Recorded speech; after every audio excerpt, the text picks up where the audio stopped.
आप देख रहे हैं पल पल न्यूज और मैं हूं आपके साथ नदीम अकरम। रूस यूक्रेन जंग के बीच कई दिनों से लगातार जंग जारी है, पर यूक्रेन के बहाने सीधे तौर पर रूस ने अमेरिका को ललकारा है, तो यूक्रेन को ही ढाल बना करके तमाम अपनी फ्रस्ट्रेशन अमेरिका रूस पर निकालता हुआ अक्सर दिखाई दे रहा है। जहां इंटरनेशनल लेवल पर कड़े प्रतिबंध रूस के ऊपर लगा दिए, फिर भी रूस जो है हमले यूक्रेन पर रोकने को तैयार नहीं है। और जब अमेरिका प्रतिबंधों से कोई काम नहीं चला पाया तो उसने इंटरनेशनल कोर्ट में घसीटने की पुतिन को कोशिश की और तब भी कोई काम नहीं बन पाया। चाहे यूएनएचसी की मीटिंग हो, चाहे यूएनओ की मीटिंग हो, हर मीटिंग को नाकाम साबित कर दिया खास तौर पर पुतिन ने। और नाटो की बैठक लगातार होती रही, जिसमें तमाम तरह की बातें आती रही कि रूस पर प्रतिबंध लगे, पुतिन पर प्रतिबंध लगे, पर पुतिन पर प्रतिबंध लगाने के बावजूद भी आखिरकार पूरी दुनिया क्यों पुतिन को झुका नहीं पा रही है, ये सबसे बड़ा सवाल खड़ा हो जाता है। और जब पुतिन झुकने का नाम नहीं ले रहे हैं तो अमेरिका की फ्रस्ट्रेशन साफ तौर पर दिखाई दे रही है कि अब पुतिन के परिवार को टारगेट करना अमेरिका द्वारा शुरू कर दिया गया है। जहां अमेरिका ने अनाउंसमेंट कर दी है कि पुतिन की बेटियों पर वो प्रतिबंध लगाएगी और उनके जितने भी अकाउंट अमेरिका में चल रहे हैं उसे फ्रीज कर दिया गया है। एक बड़ा झटका पुतिन परिवार को लगा है, खासतौर पर अमेरिका की तरफ से। कितना असर होगा कितना नहीं होगा ये भी आने वाला समय बताएगा। पर यहां अमेरिकी विदेश मंत्री साफ तौर पर कह चुकी हैं कि यूक्रेन के बहाने अमेरिका जो है वो रूस से भिड़ना चाहता है, पर यूक्रेन को किस तरीके से सबक सिखाने के मूड में रूस है, यह भी सबसे बड़ा सवाल खड़ा हो जाता है। तो जेलेंस्की ने भी कड़े शब्दों में अल्टीमेटम अमेरिका और नाटो देशों को दे दिया है कि जब आप हमारी मदद नहीं कर सकते तो इस सदन को भंग कर दीजिए, जो नाटो के सदस्य देश हैं उसे भंग कीजिए। बड़ी अपडेट लगातार सामने आ रही है रूस यूक्रेन जंग के बीच। आपको बता दें कि यूक्रेन में चल रहे रूसी हमले और युद्ध अपराधों के बीच अंतर्राष्ट्रीय दबाव भी बढ़ना शुरू हो गया है। अमेरिका ने रूस के खिलाफ कड़े प्रतिबंध लगाने शुरू कर दिए हैं। बुधवार को अमेरिका ने रूसी बैंकों पर जुर्माना बढ़ाए जाने और रूसी राष्ट्रपति व्लादिमीर पुतिन की 2 बेटियों को निशाना बनाते हुए पाबंदियां लगाए जाने की घोषणा की। इस कदम के तहत सबर बैंक और अल्फा बैंक को अमेरिकी वित्तीय प्रणाली से दूर करने के साथ ही अमेरिकी नागरिकों को इन संस्थानों के साथ व्यापार करने से रोका गया है। इसके अलावा अमेरिकी प्रतिबंधों के दायरे में पुतिन की बेटियों मारिया पुतिन और कैटरीना तिखोनोवा और प्रधानमंत्री मिखाइल और रूसी विदेश मंत्री लावरोव की पत्नी और बच्चों के अलावा रूस की सुरक्षा परिषद के सदस्यों और पूर्व राष्ट्रपति दिमित्र मेदवेदेव को भी रखा गया है। अमेरिका ने पुतिन परिवार के सभी करीबी सदस्यों को अमेरिकी वित्तीय प्रणाली से दूर कर दिया है। सभी संपत्तियों को फ्रीज कर दिया गया है। अमेरिकी राष्ट्रपति जो बाइडेन ने ताजा प्रतिबंधों में विध्वंसकारी करार दिया है।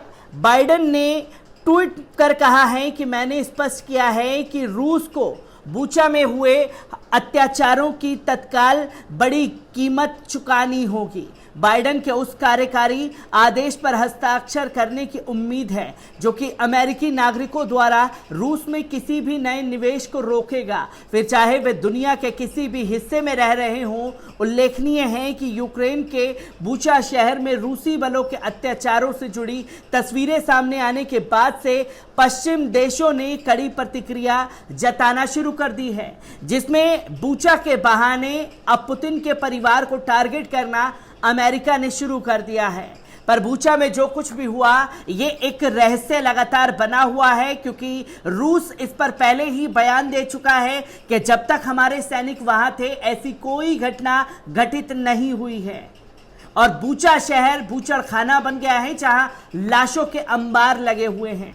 आपको बता दें, इसी के साथ साथ यूक्रेन के राष्ट्रपति जेलेंस्की ने संयुक्त राष्ट्र संघ में रूस की सदस्यता समाप्त हो या संयुक्त राष्ट्र को भंग कर दो, ये बातें उठाई हैं। यूक्रेन के राष्ट्रपति व्लादिमीर जेलेंस्की ने संयुक्त राष्ट्र संघ में बुनियादी सुधार और रूस की सदस्यता खत्म करने की मांग की है। वहीं मॉस्को ने आरोप लगाया है कि पश्चिम देश बुचा शहर के बारे में बेबुनियाद हिस्टेरिया फैलाकर वार्ता में रुकावट डालने की कोशिश कर रहे हैं।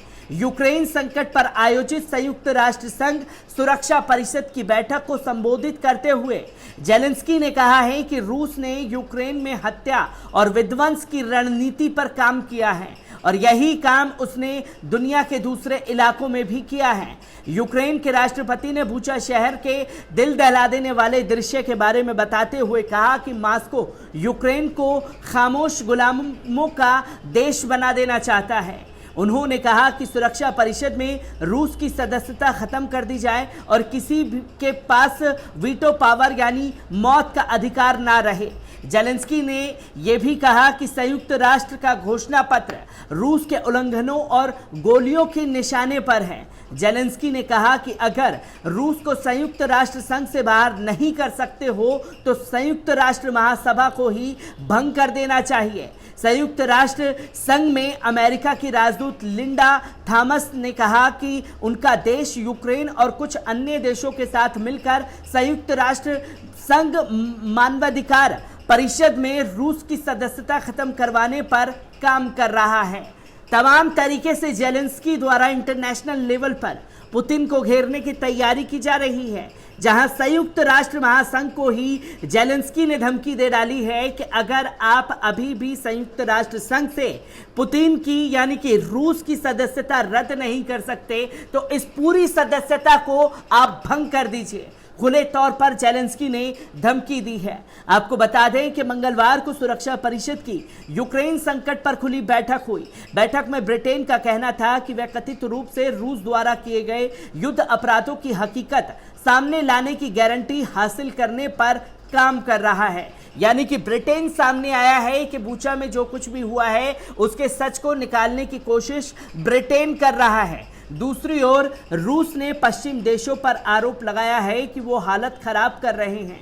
रूस के राजदूत वासिली ने कहा है कि ब्रिटेन सुरक्षा परिषद की अध्यक्षता का दुरुपयोग कर रहा है। यह ब्रिटिश डिप्लोमेसी पर कलंक है। रूस के विदेश मंत्री लावरोव ने कहा कि पश्चिम देश बुचा शहर के बारे में झूठा प्रोपेगेंडा करके रूस और यूक्रेन के बीच जारी वार्ता को रुकावट में डालना चाहते हैं, जिसके बारे में रूस के राष्ट्रपति और रूस के विदेश मंत्री खुल करके ये कह रहे हैं बुचा में जो कुछ भी हुआ है वो हमारे सैनिकों ने नहीं किया। पर इंटरनेशनल लेवल पर जेलेंस्की ने घेरने की तैयारी रूस को कर ली है और अमेरिका रह रह करके अपनी फ्रस्ट्रेशन रूस के ऊपर निकाल रहा है, जहां पुतिन के परिवार को अब टारगेट कर दिया गया। तो वहीं अमेरिका की विदेश मंत्रालय ने एक बड़ा खुलासा कर दिया है। अमेरिका का कहना है कि रूस के साथ युद्ध अमेरिकी जनता के हित में नहीं है। अमेरिकी विदेश मंत्रालय की प्रवक्ता जेन साकी का कहना है कि रूस के साथ युद्ध अमेरिकी जनता के हित में नहीं है और हम यूक्रेन को अपना समर्थन जारी रखने के लिए प्रतिबद्ध है। उनका कहना था कि इस युद्ध से उभरने में कुछ समय लगने वाला है और अमेरिका इसका हिस्सा बना रहेगा। व्हाइट हाउस की प्रवक्ता की प्रेस सचिव और प्रवक्ता जेन साकी ने मंगलवार देर रात प्रेस ब्रीफिंग में ये बातें कही हैं। उन्होंने कहा है कि हम यूक्रेन को अपना ऐतिहासिक समर्थन जारी रखने के लिए पूरी तरह से तैयार हैं, चाहे वे सैन्य सहायता हो, मानवीय सहायता हो या आर्थिक सहायता हो। इस युद्ध से उभरने में कुछ समय लगने वाला है और अमेरिका इसका हिस्सा लगातार बना रहेगा। जहां बड़ी मदद यूक्रेन के लिए करने का ऐलान कर दिया है, जहां रूस सीधे तौर पर अमेरिका के रडार पर है। यूक्रेन के बहाने सीधे तौर पर रूस से अमेरिका टकराना चाहता है और रूस लगातार अमेरिका के मंसूबों को भी नाकाम कर रहा है।